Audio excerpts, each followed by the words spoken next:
4 straight afternoons here. I looked at the schedule this year and I thought of sort of 3 categories of artists that were being presented. There were the mainstays, the people I think of in the prime of their careers who really, you know, carrying the banner on their instruments or in their style, what have you, and Regina Carter, who opened, would be one of the people, Jeff Keezer, Donald Harrison, Jerry Bergonzi. Then we had the masters, and we had a weekend of NEA Jazz Masters, 3 of them. Pretty impressive, I think unprecedented in this festival, that many. And then Eddie Palmieri's coming next week. And then we have the emerging artists, several of whom are going to be presented on this stage during this week. And the first of which is Linda O, who I'd like to bring out for our conversation. Linda.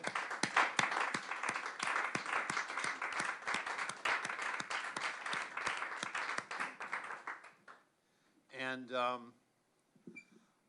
Linda has one of the more interesting backgrounds, just reading her website. Mm-hmm. You grew up in Australia, but you were not born in Australia. So maybe you can take us through the early years. Okay. Yeah, I was born in Kuala Lumpur, well, just outside of Kuala Lumpur in Malaysia. And when I was 3, my family moved to Perth, Western Australia. Yeah, so I don't remember a lot of Malaysia, but okay. Yeah, that's what I was born. And I also noticed that you studied several instruments before, mm-hmm. I don't know if settling is the word, but arriving at the bass. Mm. And I assume you weren't, or maybe you were improvising from the get-go, but could you talk a little about your progress playing music and coming to improvisation and to composition mm-hmm. also? Well, I guess I started at a young age. Me and my sisters, we all took piano lessons when we were 4. My mother always wanted to play piano, and she took a few lessons when she was pregnant with me, but before then she just never had the chance to. She didn't have the opportunities that we had. So that was one thing that she wanted for us, was to have that. So we all started on classical piano, and we kind of went through those motions of, we started off in Yamaha Music, which is a program which is heavily, I guess, oriented on oral skills and developing the fixed do mentality. I don't know if many of you are musicians here, but that's what we focused on. And we went through a piano school where we did all sorts of things like group classes, as well as we did a bit of composition, actually. That was part of the program that we had, in amongst exams and competitions, which were actually quite stressful and competitive. Now, how old were you when you were going through? I guess we started our exams and competitions quite early, like around 6 or 7. Okay. You know, but they were a good challenge, you know, something to always work towards and yeah, experience that competition lifestyle for a second. But I guess when I was in primary school, which is the equivalent to elementary school, we took up some other instruments, and I had taken up the clarinet and the bassoon. The bassoon I took very seriously in high school. That was something I was very much into, until one of my uncles had given me an electric bass, because we used to talk about rock music. He was into rock music, and so was I. And so he gave me an electric bass one day for Christmas, and I started fiddling around on that and getting together with high school bandmates and playing electric bass, and then in the school jazz band. And that's kind of how I transitioned into jazz. I had been doing a bit of improvisation before that, just with my sisters and just making up stuff along the way, but it was never really structured, you know. Mm-hmm. And the high school band program was kind of my way into that world, because through the high school band program in Perth, Western Australia, it was through that I managed to meet a lot of college musicians, as well as more established Perth musicians. And I got to see the opportunities of basically learning jazz and being able to improvise and express yourself through that. So I found that really interesting. And because I had such a heavy classical background, it was kind of like a release for me, playing rock and jazz. And yeah, it was after high school that I decided to go to college and study jazz bass at college level. And it's right that you hadn't really studied the bass until college? No, yeah, Okay. yeah, I hadn't taken formal lessons. I'd just kind of But mucked around on it. even to go to the electric bass from the piano or the clarinet, I would think might require a change in your attitude about your musical responsibility in an ensemble. And was that an adjustment you felt you had to make when you started playing the electric bass? Playing the upright bass, yeah, definitely. I mean, in terms of technique, it's a whole nother ballgame. I was kind of just messing around with it in high school, but I had no idea about fingerings and positions and that sort of thing. And it is different, you know, technically. There are certain things that you would probably do on upright bass that's definitely different from electric bass. My playing mentality definitely changed a little bit, you know, because at that time, what drew me to the upright bass was people like Ray Brown, Charles Mingus, and the album that really got me into playing the upright bass was Night Train, the Oscar Peterson Trio record. I couldn't believe that you could get such a beautiful, warm sound out of the bass, and also the facility was just tremendous. And yeah, so that was a real inspiring record for me that kind of helped me transition. There were definitely a few aesthetic things that changed in my playing. Also, you know, I hadn't been playing jazz too seriously at that point, even when I did transition. So for me, it was like, oh, okay, let's figure out this new instrument and see where it goes, you know? Like, I didn't think too much about it. What kind of opportunities did you have to jam or to try improvisation and try jazz out when you were going through this, let's say, still in high school? Were there other musicians you could play with? Or? Yeah, I had some good friends in the jazz band.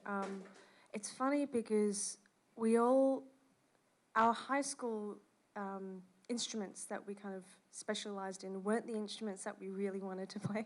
And, no, classical bassoon was something that I was very much into, so I loved doing that, but I really loved playing the electric bass as well, and I had some friends who were very similar. Some of them were classical percussionists who had closet rock guitarists and that sort of thing. And so we kind of took time out of that and basically started our own bands. We had a rock band. It was called E-Day Fix.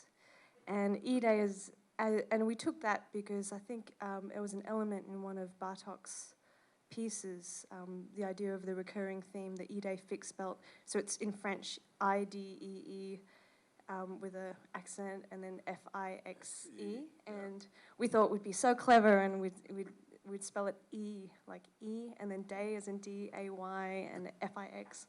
Yeah, so that was our band. And what kind of music were you playing? we were covering Chili Peppers, a lot of Rage Against the Machine, some Metallica, and we had a bunch of originals, actually. Yeah, I need to get that CD again, because I actually really dug some of those tunes, but it was really funny. The lead singer was, in school he was the euphonium player, but in our band he was this long-haired guy wearing chains who would just scream, you know. And our drummer was the classical trumpet player in school, and yeah. What kind of places did you work in with this band? Well, work is an interesting word because... Perform, where did you perform?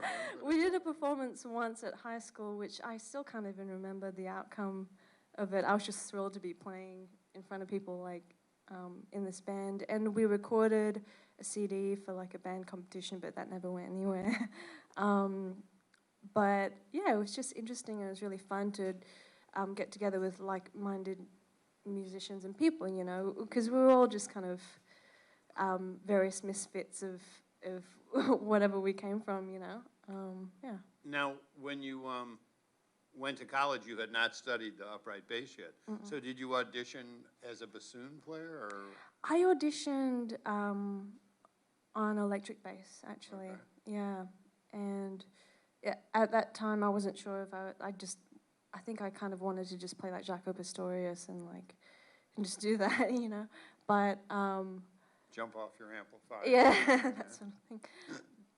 Yeah, I think I auditioned on electric bass, and I did audition for classical bassoon for a classical program, I think. And I'd also, my first choice in the equivalent of the SATs was actually law. And then I think it was like a few months before I had to decide, I was like, screw that, and I just changed. Better early than late, take it from one who Yeah. waited a while. I mean, bass strikes me as a very difficult instrument, a very challenging instrument, and particularly that far along, I would think a lot of people are saying, look, you know, if you like to play the electric and you've got that down, do you really want to grapple with this?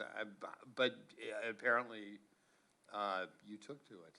Well, it's funny because I think most people were actually very encouraging, especially within the jazz realm, because I felt that people always wanted acoustic upright players, you know, and there were, you'll find that a lot of the, when I go to Australia and I do clinics at high schools, most of the bass players are electric bass players who, like me, were into rock music, and a lot of them thought upright was just a bit too difficult or maybe a bit too restrictive or something, and they wanted to play like Jaco or Slap, you know.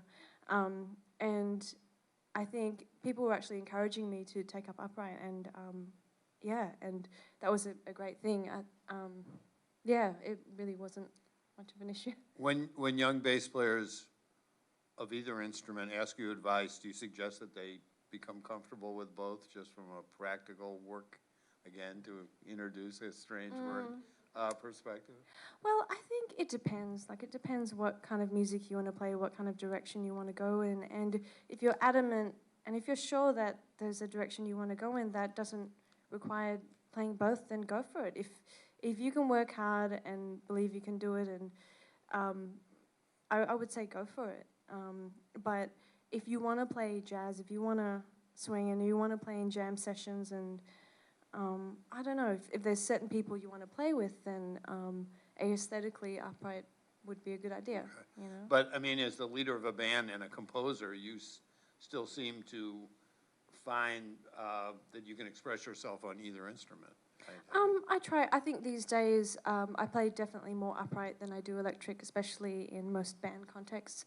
The main places I play electric bass are more like in gospel settings, that sort of thing. Okay. So it's just a different aesthetic. Yeah, but I love both, and I like to play both. So. Now, you mentioned competitions before, and I know that you've won awards in several composers' competitions, in addition to just instrumental competitions. And talk about your development as a composer and how your development as a jazz musician affected your writing. Yeah, I think it's interesting because the things that I end up practicing on the instrument, I inevitably end up writing into my music, and vice versa.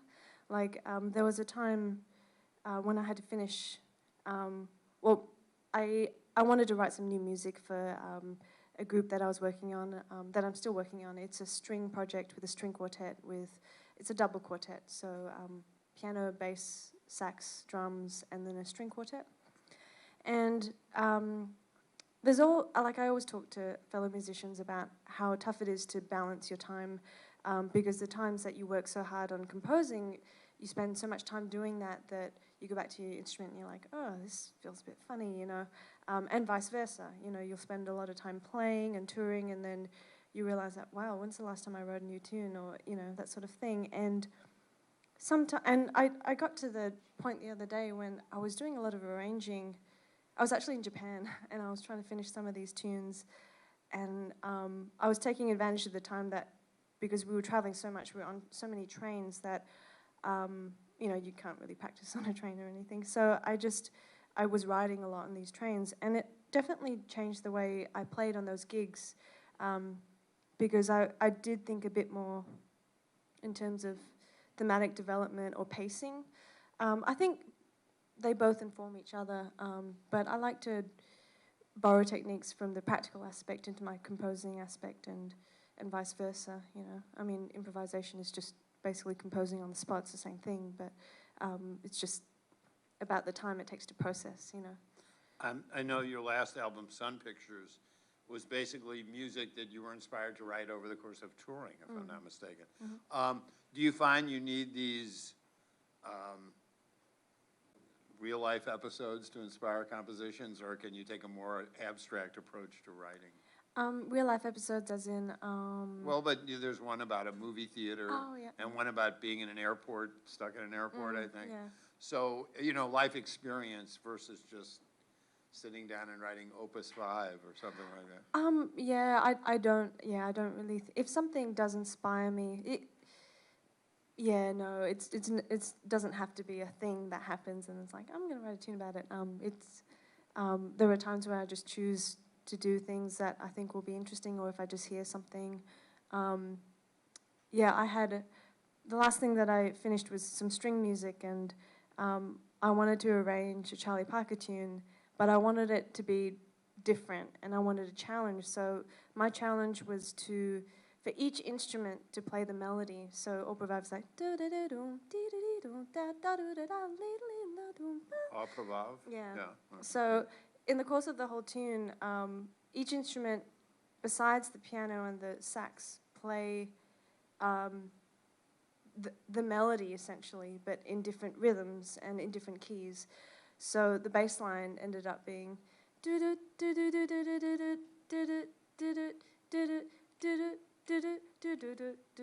and still outlining the melody, but just in different rhythms. And then the violins and the viola and the cello would come in with their keys, but still within those guidelines.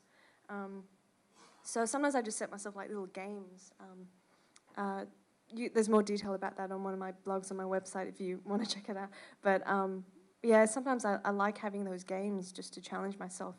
It's kind of like creating a little mental game and seeing what you can come up with and figure out how to make it musical at the end of the day, so it doesn't just sound like numbers that you've just thought, oh, I wonder if this matches with that, The music you write strikes me quite often as having great rhythmic challenges for the improvisers.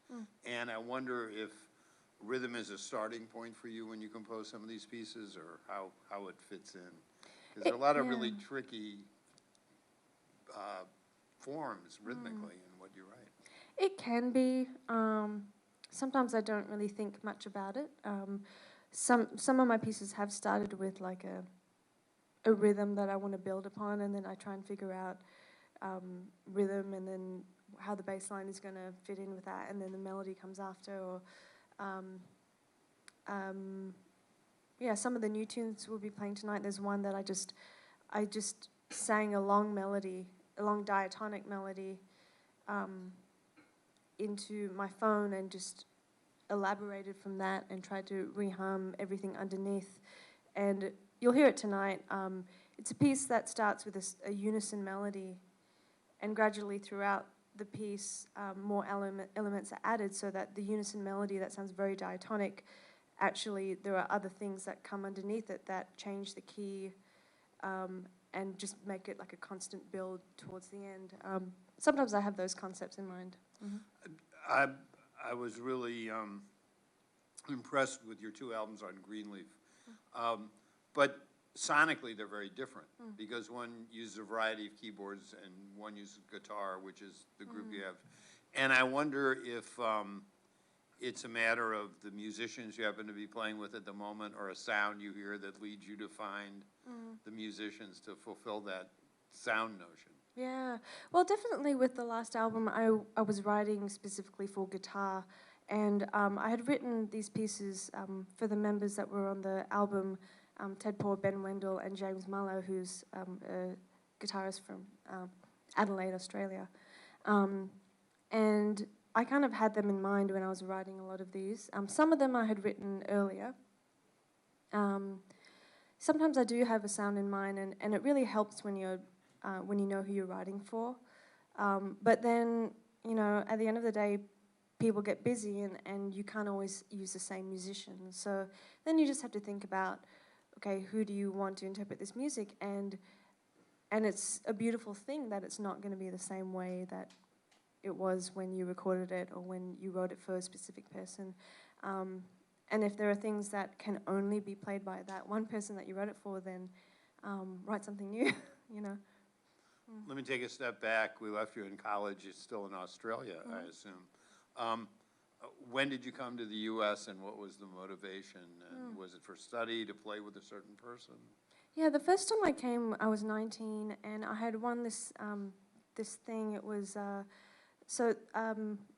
there used to be a thing called the International Association of Jazz Education, and they had within them there was a kind of a subgroup called Sisters in Jazz, and I'm very lucky because they assembled a quintet of female collegiate musicians to come together and play in New York at an IAJU conference, and so that was my first ticket to New York, was to actually come and play, and that was such an eye-opening experience because we had Rini Rosnes as our mentor, and she's amazing, and I'm so grateful to have met her then. Like, she was just so straight up, and you know, I had only had I had a female bassoon teacher and a female piano player, but I guess what I'm trying to say is that it was different having a female mentor as opposed to a male mentor, which was basically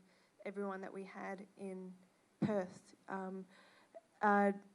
It's something like, I don't know, Rini was just so upfront but also very empathetic, you know, and it was a great experience. She taught us a lot, and I felt she gave me a lot of confidence at that time, and she also brought in some great musicians such as Todd Coolman, Walt Weiskopf, and Ray Drummond. And to have that experience coming from Perth, Western Australia, and come to New York and have all this information given to you, it's just like a dream come true. And also the musicians I played with in that quintet, they were such great musicians. One of them is Ariel Alexander, who lives on the West Coast now, and she has her own, I think at that time she was only like 21, and she had her own non-for-profit that was, I think, aimed at like educating young girls, I think. Yeah, they were just such great musicians, and I kept in contact with them, and through that time, the pianist, who's also a vocalist, Brenda Earle, she was studying at the Manhattan School of Music, and she said, why don't you just come to one of my classes? And I was like, okay, cool. And I went and sat in and just checked it out, and I kind of thought in the back of my mind, like, I have to come, you know? And yeah, so I took advantage of that time to take some lessons in New York, and then once you come, you can't really, you have to come back, you know? So I came back and I auditioned for Manhattan School, and I was very lucky, and I got in. Mm-hmm. Now, a lot of young musicians, when they come to New York, they have to take gigs they wouldn't always prefer to take to just sort of pay the bills and until they establish themselves. Do you have any of these gigs? Yeah. Going to give us the example of the kind of stuff that someone in that position has to deal with? I'd kind of like countless. I remember being stuck on I think it was the 3 train way out in East Brooklyn after I got stranded after a gig. Someone had called me to sub for a random R&B gig in a place that wasn't even really listed on the internet. It was so underground, and gig started like 3 hours late, and the singer I was supposed to be playing with was, I don't know what she was on at the time, but it was just such a mess. And I just remember being on the train like at like 3, 4 in the morning, coming home from like East Brooklyn. Oh yeah, I was like, what do you call it, frisked when I walked into this club. I just thought it was just really funny because I was like, you really think I'm going to be holding some sort of a weapon? Yeah. You know, it was such a random night. Yeah, a lot, you know. Especially, there are some musicians that they want all female rhythm sections for whatever reasons, you know. But yeah, there were some funny instances. Okay. I shouldn't really. Yeah, I don't want to. No, that's all right. That's all right. Was there a gig though where I'm sure one of the challenges is just breaking in to the group of musicians you would like to play with and getting called by them to participate with them and maybe having them answer your calls when you have gigs. Is there a particular gig you think that was like a turning point for you in establishing yourself in New York? Yeah, I mean, there were a few moments definitely that I was like, wow, you know, I got that call, you know. Yeah. I think being at Manhattan School and being in New York, I was lucky enough to be playing with some good friends who were great musicians who were inspiring. And when they would start getting good gigs and meeting great musicians as well, like it was kind of like a chain effect. Like you just start meeting more people and you play with more people.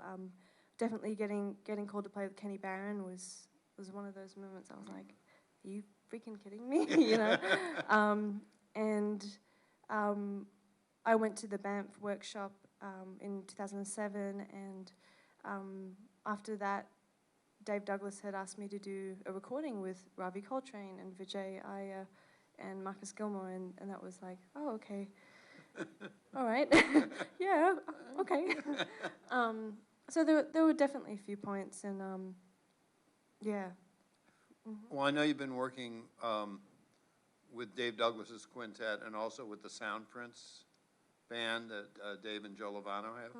Yeah, what else are you up to these days besides your own music? I just got back from Greece last night with Kenny Barron, so it's been pretty awesome playing with him. We had a couple of gigs out there. I guess there's some stuff coming up with Dave. Dave's recording a new album in August, and a friend of mine that I went to Manhattan School with, Fabian Almazan, has just come up with a new CD, which is half on Blue Note, half on Artist Share, and yeah, so he's going to be doing some stuff, and I'm hopefully just going to be doing a lot more writing. I'm just working on some of my own things, my own musical growth. I just started taking some Korean drumming lessons randomly, but they've been incredible. Yeah. I noticed on your website you talked about playing in China and meeting some more traditional musicians. And is this a new element that's coming into your music? Or? Yeah, it's I guess so. I guess I have lots of different interests, and I draw from different places. And if I think something's interesting, I'm going to check it out, you know. And when I was in Beijing, I asked a friend of mine who had spent some time there, a great vocalist, Jen Shu, and I asked her if she knew of any local musicians who I could go check out, and they were very open. And I met this one Shuo Chang musician. Shuo Chang means speak singing, and he does a lot of singing, and his father plays san xian, a Chinese instrument, and he said, yeah, just come over to my place and we'll play for you. And I kind of had a really beautiful house concert with him and his dad. It was beautiful. I mean, I'm ethnically Chinese, but I'm Malaysian Chinese, which is slightly different from mainland Chinese, you know. Slightly different mentalities, but it's funny because growing up, I feel like now I feel more Australian and more Chinese than I have felt before in some weird way, you know. And when I was growing up, we took Chinese lessons, but they were always a drag, you know. We didn't have like a large Chinese community or anything like that. And now I'm kind of looking back and trying to get more into my Mandarin and that sort of thing. With the music, I find it incredibly interesting, like the dedication that these musicians have, and how complex a lot of these songs are, and how much time and effort they put into these the songs that they learn. And I've been listening to a little bit of the Shuo Chang stuff and trying to incorporate a bit of those elements into my playing. Well, particularly my compositions, you know. One thing I find with that genre of music is that it's heavily centered around storytelling and also just the melodic component. There's so much memory involved. It's not like an AABA form that goes around and around and around. It's like this long passage of of notes that just go by, and I kind of found it kind of similar to like Irish fiddle music, you know, those melodies that are kind of only like a specific palette of notes, but they're just such beautiful combinations that just kind of go, you know. I kind of really dug that aspect. You mentioned the project with strings, and that was an 8-piece group. How many different bands are in play right now for you of your own? I guess probably 3, like this quartet, and then the quartet which I recorded my second album with, Initial Here, and the string project, which I'm hoping to play more often. It's just logistically hard to always get 8 people together and figure that out. Is it challenging to find string players who can integrate with a jazz ensemble, or is that becoming less of a problem as musicians take a wider view of what music is about? Yeah, I feel like it is becoming less of a problem, and I think, but it helps. I've been working with the Serious String Quartet for the last couple of years, and it helps kind of knowing people's strengths and weaknesses, and that's been very helpful, especially for the last gig, just knowing who you're writing for. It helps. They specialize also in improvisation, and yeah, it is difficult trying to bridge the classical versus jazz thing, but I think, yeah, if you're working with open, like-minded individuals, it gets very easy. Yeah. And I noticed, I think it's on Initial Here, you do play a little bassoon. Is on that? Is that something you sort of keep up, or when a composition presents itself, do you go in Woodshed? It's funny you say that, because Ben actually brought his bassoon up here actually just to practice, and I'm really curious to check it out.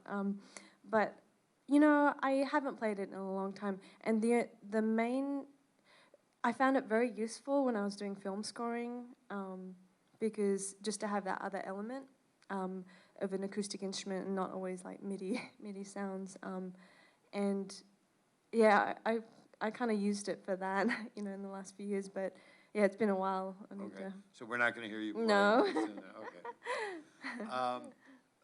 There's going to be a sound check at 6:15. I want to make sure I leave plenty of time for anyone to offer a question. As I always say, oh, good, we have the first one. When you studied the acoustic bass, did you study classical style and bowing, or did you go right into jazz and you know, just pitsing the bass? I studied classical, but initially it was mainly what my jazz teacher was teaching me, which wasn't exactly his forte at the time, you know. And I did take a few classical lessons, but really, I've only taken a handful, you know. A lot of it has just been my own practice and just asking friends, what do you do when this happens? And, you know, how do I finger this, that sort of thing. Yeah, that's something I wish I would have had more training in, and I expect to have more training in the future. No one else? I'll do one. Earlier this year, I was in New York and had a chance to see Billy Childs with his double quartet, just exactly like you're talking about. Did you have a chance to see that? I saw that like a couple of years ago, actually, with Scott Colley, Steve Wilson. Yeah, it was fantastic. He's such a great composer. Yeah, it was beautiful. Yeah, I have checked out a few of the same kind of settings, you know, and one of my favorite versions of something similar is Andrew Hill with strings. Like, I just love how different that is. And you know, a string player who was in the Serious Quartet said to me the other day, like, it's so nice to be able to play these string parts that we can actually open up on, and it's not just like we're just string pads for solo sections, you know, trying to add that element of just, you know, just color, you know, all the time. Like, there's interaction and there's importance, you know, significance in what they do, and that's something that I try to do with my string writing, just something a little bit different that isn't just like, all right, can you play the backgrounds in this, and just basically what a piano player might play, just, you know. Have you ever tried incorporating a harp into your music? A harp? It would be great. I'm friends with Brandi Younger, who lives in New York City. My sister used to play the pedal harp, actually. Yeah, I haven't really thought that much about it, no. Sure. Here, another one. But when you studied the bass in music school, did you really concentrate on acoustic, or did you work with both electric and acoustic? I concentrated on acoustic, I have to say, like, yeah, definitely, yeah, throughout my undergrad. Well, actually, yeah, both, and yeah, it was more like the electric came out at times, you know, when I was playing in more Latin like in salsa situations or gospel situations, yeah. Yeah. Steve? I read that you were doing something involving remote video class, like master classes with high school students. And I was curious how that worked. Manhattan School has a distance learning program, and it's basically, they have a few different programs, and basically me and two other people, a pianist and a drummer, we basically, there's a couple of programs. There's one that's the history of jazz, which we talk about, like the history of the instrument and that sort of thing, and then there's Journey Through Jazz. Journey Through Jazz is basically just giving an overview of jazz itself to high school kids, not high school kids, mainly elementary kids. And so in that we kind of talk about the difference between just the basic styles of swing, bebop, you know, and fusion, and we just give like rough overviews and that sort of thing, and just kind of open their ears up a little bit. Manhattan School has an incredible distance learning department, and I guess they use a thing called Internet 2, which is like, I guess, the faster internet, which means that there's very little latency, and we can interact with the students and ask them questions, and we play games with them. Like we have this thing where we say that when we improvise, there are some set rules that we play. It's like playing basketball. You know, you can't just you run up with the ball and like hit someone on the head and then dunk it in the, you know, that sort of thing. So we have the same version where we play, and then like one person breaks the rules, and then all the kids have to figure out who it was, and you know. So yeah, it's really fun. Yeah. Mm-hmm.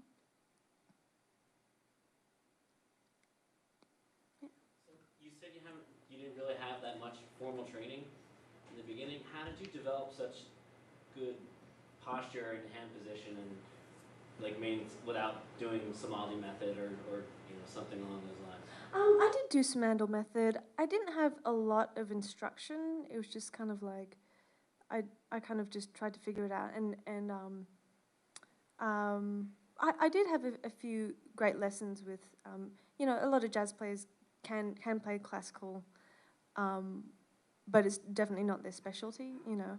So I definitely got information, but it wasn't like I studied classical bass formally, you know. But I have to say the best lessons for technique are watching videos of people with great technique. Like, I remember watching, I mean, there's so many great videos online, but, you know, watching Patitucci and seeing how he plays, and watching Scott Colley was one person I love to watch, because he's just so smooth on the instrument, and it's like his left hand is just an entity in itself. Yeah, so I felt like definitely watching videos helped. Yeah. Any more? Okay, well, we're going to make way for a sound check in 5 minutes. And Linda and her quartet will be here tonight. Is it called the Sun Pictures Quartet? Mm-hmm. Okay. It's a great, great album, as is Initial here. Do you play music from both with this band? There'll be probably 2 tunes from Initial here, but yeah, a couple of new ones and from Sun Pictures. But anyway, I'm sure we'll see everybody back here at 8 o'clock. And I hope I see you back here again tomorrow at 5:30. We're going to be speaking with Julian Lage. So thanks for coming out, and keep enjoying the festival. Thank you. Thank you, Linda.